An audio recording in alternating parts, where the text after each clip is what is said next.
Hey guys, it's Mantis from Mantis Tech Music, and today we are going to be doing a string change and talking a little bit about this. My 10-string Azwen from Ethereal Guitars.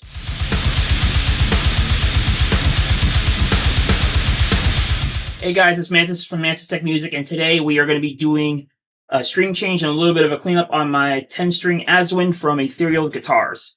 I do get a lot of questions about this guitar. Like, how does it sound? How does it feel? How does it play? What kind of tones you can get out of it? And every tone to the way it feels just feels fantastic. Matthew Brown did a fantastic job on this thing. I ordered it in 2018, and I didn't get it till 2020. And right now it's 2025, so I'm way past the honeymoon stage with it. And it's I use it day in, day out. It's phenomenal. And yeah, I definitely use it as a workhorse. And yeah, so we'll talk about it a little bit, and then and we'll change some strings on it. I'll also post the specs right here. You could pause your screen to get a better look at it, and yeah, you could get more of the details on how this the measurements of this guitar and everything are. But yeah, I mean, it's been phenomenal, and I can't wait to get another one. This thing is just so much fun to play. Anyway, let's get to the string change. Yeah, I mean, I use this thing a lot, and I did pull since there's 10 strings, I use one of these fret wraps. I mean, I sometimes once in a while, like if I'm recording, I'll bring it down here to kind of help with controlling some of the other strings when I'm recording a lead solo, stuff like that. And if I need to. Other than that, yeah, I usually keep it up here for the most part to kind of make sure all the strings up here are not ringing too much. And yeah, so this is also a really good tool to use for especially like the 10 strings and stuff. I have these on all my 9 and 10 string guitars just to kind of keep all the noise down from up here. And yeah, let's see. These are all. It goes from a 110 all the way down to a high A. That's a 0.007, and I pretty much got standard tuning. I actually, if anything, I asked Matthew Brown to go a little higher on it, so I have the high A and then high E, and then standard tuning pretty much, and then the low is the low C sharp. So I didn't want to go any lower. I didn't want to go any, down to G. I didn't feel like it was needed for what I needed to do. It just C sharp was the lowest I thought I would go. I ended up getting another guitar that actually does go to G, but at the time it was like, yeah, this is perfect, and it still is. I like I said, I use it all the time. So yeah, let's do this. Yeah, one of the cool things I like about this guitar is the fact that it's got the stainless steel fretboard. I mean, most of the front is all that marine grade aluminum. Most of the back is all carbon fiber, and this thing rings like a bell, and the gain is just unreal. Like it sounds phenomenal when it comes to using like having a lot of sustain, and anytime I need to hold a note, it does a fantastic job doing that. One string down.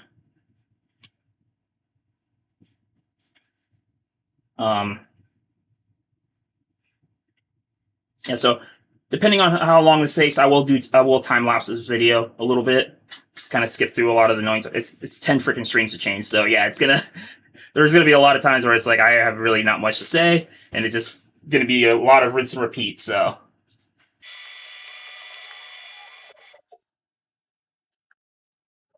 the one thing I find like amazing about this guitar is that how thin it actually is. Like, it's big and freaking meaty, but at the same time, it's like, it feels like you're almost playing an Ibanez thin body guitar, just because of how thin the body is.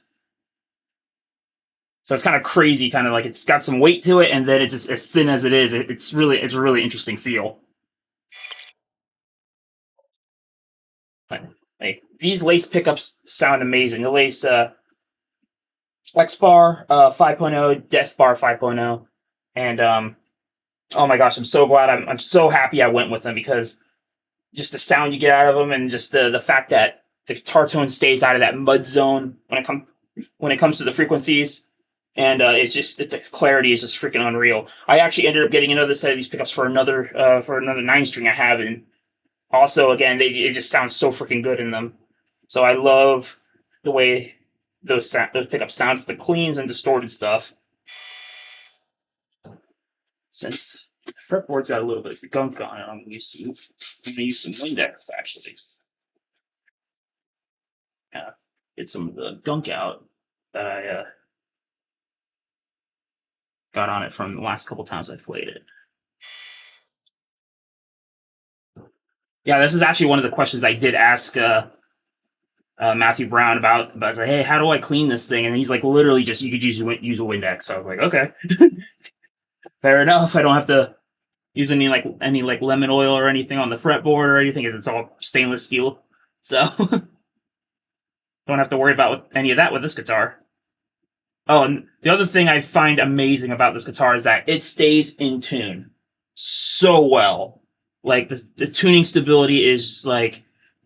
Here's the thing. I live in Florida, and depending on like what the temperature is and what the outside temperature is and stuff like that, we tend to open up all the windows, kind of like get the natural air temperature in, and then obviously during like the summer everything closes up and the ACs are all cranked. And the thing is with a lot of my guitars, when usually we do that change, is all my guitars go out of whack. Like everything's out of tune. I got to retune it and stuff like that. And this guitar is the only one that will literally refuse to go out of tune when those temperature changes happen. And it's definitely awesome, especially when you're recording, because it's like I can literally just like tune it once, leave it, do a good amount of recording with it, put it back in the tuner, and it's just still on point. So yeah, and so the tuning stability with this guitar is just phenomenal. I mean, everything from like even the fret edges and stuff like that, all perfectly crowned and rounded off. Like everything everything just feels good to play. Nothing's cutting you up. I do like I actually like to set my action a little lower. I do like a little bit of fret buzz. I mean, I know a lot of people don't like it, but like for me, when it comes to some of the tones I can come up with, having that little bit of extra fret buzz kind of does give it a little bit of character.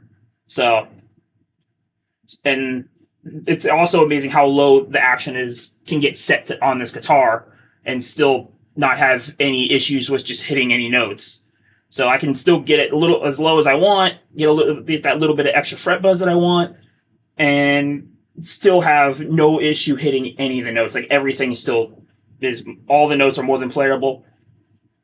The only note that actually gives me any trouble on this guitar, but I think it's just because of how high it is, the high A all the way that last note, just because of how short the fret is. Like you really have to go for it to really get a clear note out of that. But that's more just because finger positioning and how much of space you got there. So, and I think I've never really had played a guitar that actually can hit that note spot on almost every time. So it seems like it's a struggle when it comes to anything higher notes than a E and higher, like going up to A. That seems to be a thing with stuff like that, and with fan frets when you're going up that high. So it seems like it's just a common thing. But other than that, oh my god, this thing is like I said, I know I keep raving about it, but I use it so often, and it keeps just keep getting awesome tones out of it. And I'm so, like I said, I want to get another one because I can definitely put them to work. So that's pretty much looks like for the front of the guitar. I'm gonna flip it over really quick and let's see what the damage is on the back in terms of.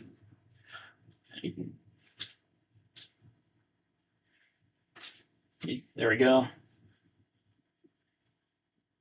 Got that nice carbon fiber.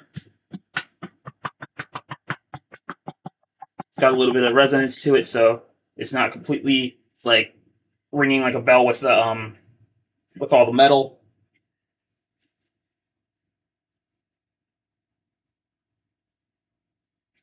Yeah, because I asked him about that. I'm like, how do because he had a few that had a lot of other metal parts on the back on his website, on the Ethereum Guitar's website, and he actually suggested do the carbon fiber back because the fact that it's going to do a lot more, it's going to resonate a little bit better, so it's going to provide the tone. And I'm glad I went with that. I'm glad he suggested it. I'm glad I went with that because he was right. It sounds freaking phenomenal with it.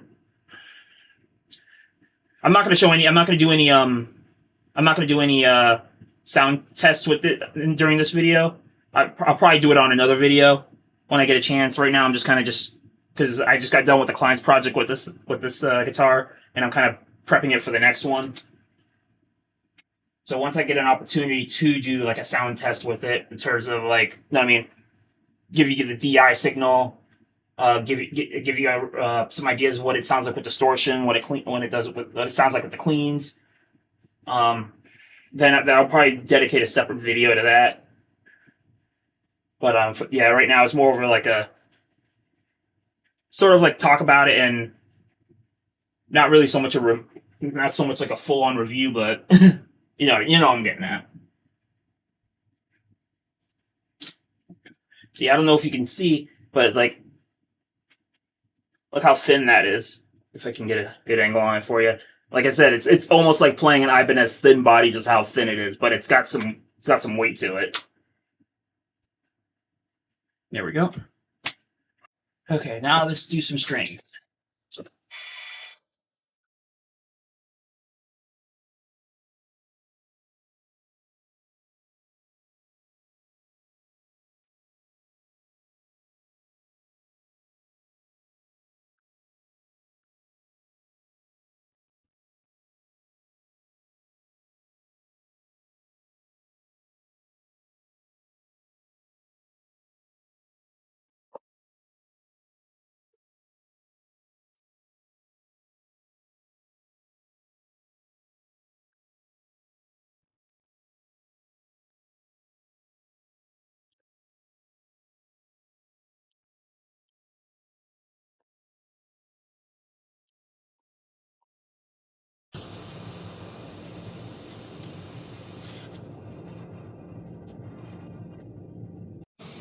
Anyway, guys, that's gonna be it for this video. All I got left is to just tune it up and start playing it again. Yeah, so if you like watching videos like this, like me working on stuff and kind of just talking about what I'm working on, and like I said, this is not necessarily like a review. Yeah, if you ask me how do I like it, yeah, I love this guitar. It's literally my favorite guitar out of all the ones I have. But anyway, if you like content like this, just let me know, like and subscribe, and I'll catch you in the next video.